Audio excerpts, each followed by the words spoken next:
આજે આપણે બનાવવાનું છે પહાડી એકદમ સિમ્પલ અને ટેસ્ટી જમવાનું. આદુનો ટુકડો લીધો છે, 2-4 તીખા મરચાં લીધા છે, 4-5 કળી લસણ લીધું છે અને વાટવાનું છે. અમે પહાડી સબ્જીના અંદર તમે જોઈ શકો છો, આ પહાડી ભીંડી કહેવાય.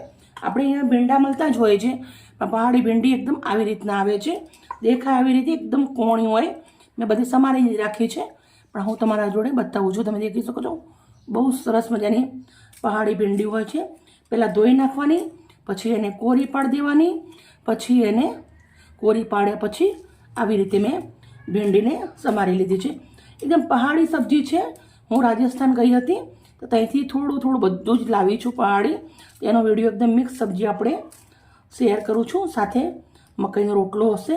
ભીંડી તમારી જે પહાડી બટાકા કેવા આવે જુઓ, પહાડી બટાકા આ આવે. આ બટાકા ઘર્યા ના હોય, એ બટાકા પણ સમારી અને રેડી કરી દીધા છે. છોલી બટાકા પણ રેડી છે. સાથે એવું નાનો ફુલાવરનો દડો હતો, તો એને પણ મેં સમારી અને રેડી કરી દીધો છે.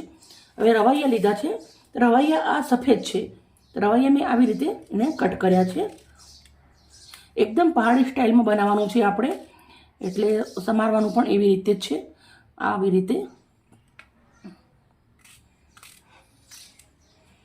રવૈયા આવી રીતે પાણીના અંદર જ નાખી દેવાના છે. પહાડી ખાવાનું હેલ્ધી તો હોય છે, પણ સાથે સાથે એકદમ ટેસ્ટી હોય છે. તમે પહાડી ખાવાનું ખાઓ તો તમને આંખોના નંબર ક્યારે પણ ના આવે. તો આદુ, લસણ, મરચાં લીધા છે, સાથે 1 ચમચી ધાણા છે સૂકા, 1 ચમચી જીરું છે. હવે આપણે આ પથ્થરના ખલના અંદર એકદમ ઝીણું વાટી લેવાનું છે.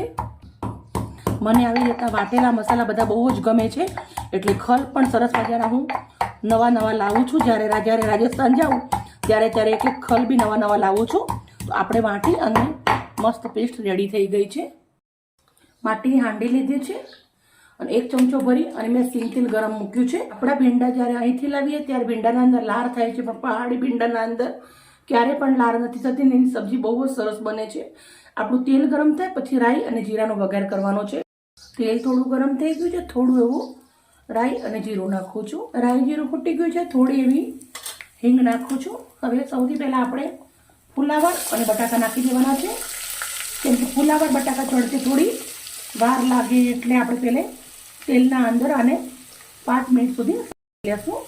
સાથે આપણે ફુલાવર બટાકા નાખ્યા પછી આદુ, લસણ અને મરચાં વાટેલા નાખી દેવાના છે. જીરું અને દાણા કૂટું છે એ પેસ્ટ આપણે ખલના અંદર એ નાખી દઉં છું. હવે 5 મિનિટ સુધી આને આવી રીતે પાકવા દેવાનું છે. તો હાંડીનું ઢાંકણ બંધ કરી દેશું અને 5 મિનિટ સુધી પાકવા દેશું. 5 મિનિટ પાકવા દેવાનું છે, પણ આપણે રીંગણા નાખવાના બાકી રહી ગયા છે. તો આવી રીતે પાણીમાંથી ડાયરેક્ટ રીંગણા નાખી દેશું. પાણીના અંદર મેં થોડું મીઠું નાખ્યું હતું. આ કાળો ભાગ બધો નીકળી ગયો છે. ગરમ ભાગ પાણી રીંગણામાંથી નીકળી ગયો છે પાણી વરાણે. હવે આપણે સરસ મજાનું 5 મિનિટ સુધી શાકને ચડવા દેવાનું છે.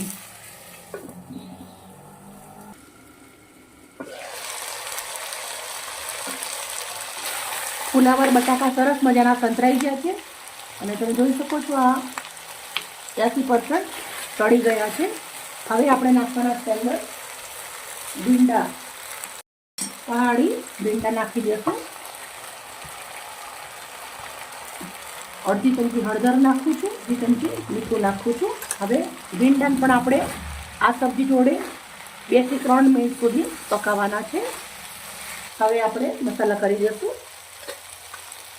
લાલ મરચું નાખું, 1/2 ચમચી ધાણા જીરું નાખું છું, 1/2 ચમચી અમચૂર પાવડર, ચપટી એટલો ગરમ મસાલો, સમારેલા લીલા મરચાં આવી રીતના એક કટક કરવાનો છે. હવે આપણે આને મિક્સ કરી દઈશું. ઢક્કન ઢાંકી અને થોડી વાર આપણે આને 4 થી 5 મિનિટ ચડવા દેવાનું છે. આપણી સબ્જી કમ્પ્લીટ રેડી થઈ ગઈ છે. હવે આપણે અંદર લીલા દાણા નાખવાના છે. જેટલું આપણે ફેન્સી ખાવાનું ખાઈએ છીએ એટલું જ આપણે હેલ્ધી પણ ખાવું જોઈએ. કેમ કે હેલ્ધી ખાવાથી 100 વર્ષ સુધી આપણે આંખોમાં ચશ્મા નથી આવતા હોતા અને આપણું જીવન લાંબુ થઈ જાય છે, આયુષ લાંબુ થઈ જાય છે. આપણી પહાડી સબ્જી રેડી છે. હવે આપણે મકાઈનો રોટલો બનાવવાનો છે.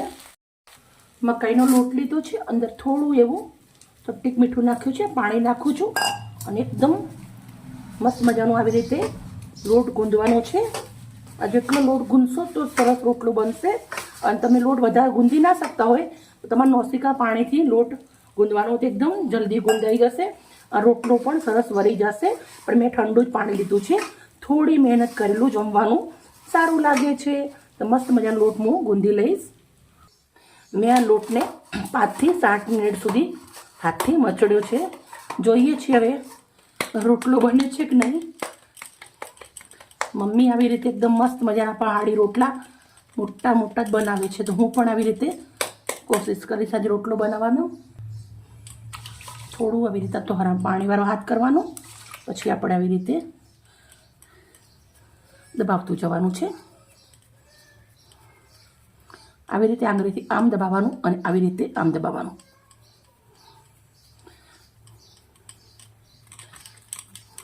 બાજરીના રોટલા એકદમ આસાનીથી બની જાય છે, પણ મકાઈના રોટલા લોટ થોડો વધારે ગૂંધવો પડે છે. આપણે આવી રીતે ગૂંથતા જઈશું. પછી પાછું એકવાર આવી રીતે કરું છું, જેથી કરીને આપણો રોટલો સરસ મજાનો મોટો બની જાય.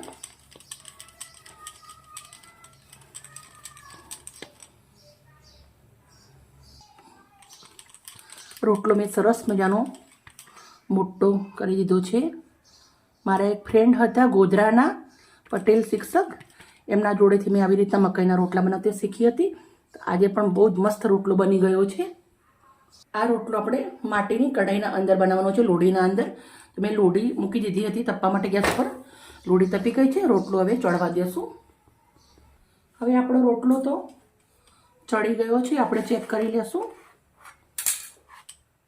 કેટલો સરસ મજાનો રોટલો ચડી ગયો છે.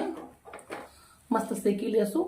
માટીની લોઢીના અંદર શેકીએ તો આપણને જલ્દી પચણ બી થઈ જાય, આંખના નંબર ના આવે, અને સેહત માટે માટીના લોઢીના અંદર શેકેલા રોટલા રોટલી બધું સરસ રહે છે. આપણે રોટલી તો તવીના અંદર શેકી દઈએ, પણ રોટલા જ્યારે બનાવીએ ને ત્યારે એવી રીતે માટીના અંદર બનાવવાના. એનાથી બાળકો માટે ને આપણા માટે બધાને સરસ રહે. રોટલો બંને બાજુથી મેં સરસ મજાનો પકાવી લીધો છે.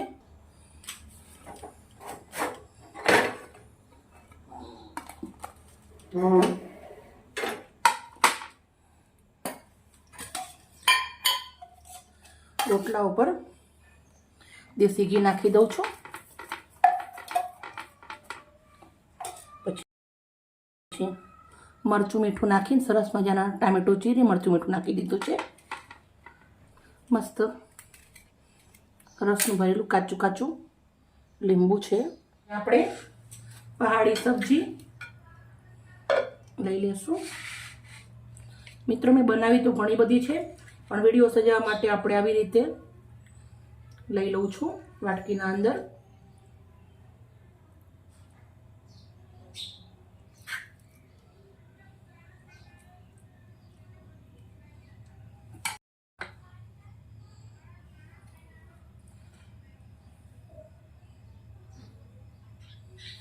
મિત્રો પહાડી જમવાનું આપણું મસ્ત મજાનું રેડી થઈ ગયું છે. અમારી વિડીયો અમારી મહેનત સારી લાગી હોય પ્લીઝ અને લાઈક કરજો. કાલે આવી નવી રેસીપી સાથે. વિડીયો મોટો છે, ધ્યાનથી દેખજો. એકદમ સુપર અને સાથે ટેસ્ટી બનશે અને હેલ્ધી છે. Okay bye. કાલે આવી નવી રેસીપી સાથે.